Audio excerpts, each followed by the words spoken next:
So for today's video mga kaponbars, kay Domingo karon so ting lauya man daw kuno karon mga kaponbars no. So naade ko na sa kusina, nagbantay ko na sa akong giluto nga lauya.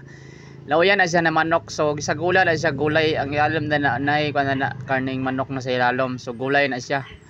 Gulay na siya, gilunod na ang gulay para maluto na ang gulay. Kay ting lauya man daw karon. So na yung unod sa manok, so luto na siya no, gilain na siya kay para lami kay pagkaon, bagilain na siya pagbutang sa sudlanan kay luto naman na siya. So muna siya ang lauyang manok. So lami kayo na siya kay gilauya, gitimplahan na siya sa pero gisulod para lami kayo kanon, para lami kayong pagtulon bitaw sa kanon, para lami kayong sudan.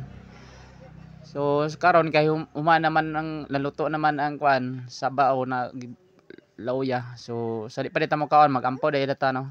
So ayan, ampo sa ta. So manampo. So ayan, kaon na ta. Kaon ako dana mga kaponbars no, kaon na ayan no.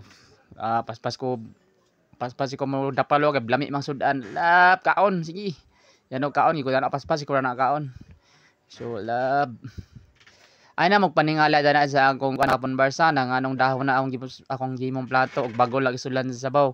Kaya para manggod na siya, wala na gastos wala na gastos sa tubig mga kaponbars, kay init yung panahon karon. So mo nang akong gigamit bagol na lang og dahon para wala na plato, wala na gason. So paspasog gaon na so muna akong mga sudano, utan, mga tong lauya nga chicken la paspasi ko dapal basta na sudan lami paspas kayo mukaon la sige kaon gyud, kaon hungit. So maraming salamat sa paglantaw niyo di mga kaponbars sa walang sawang suporta niyo sa akin. So ayan, kaon nita mga kaponbars. Ayan, kaon kay ting lauya man karon sa muna di birada tirada.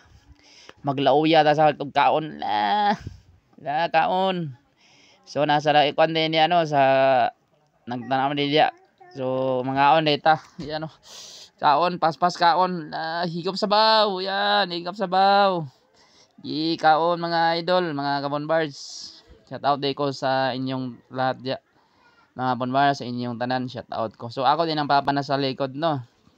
Nagkaon po na siya, naglain ko na nagkaon kay para lami kayo. So thank you for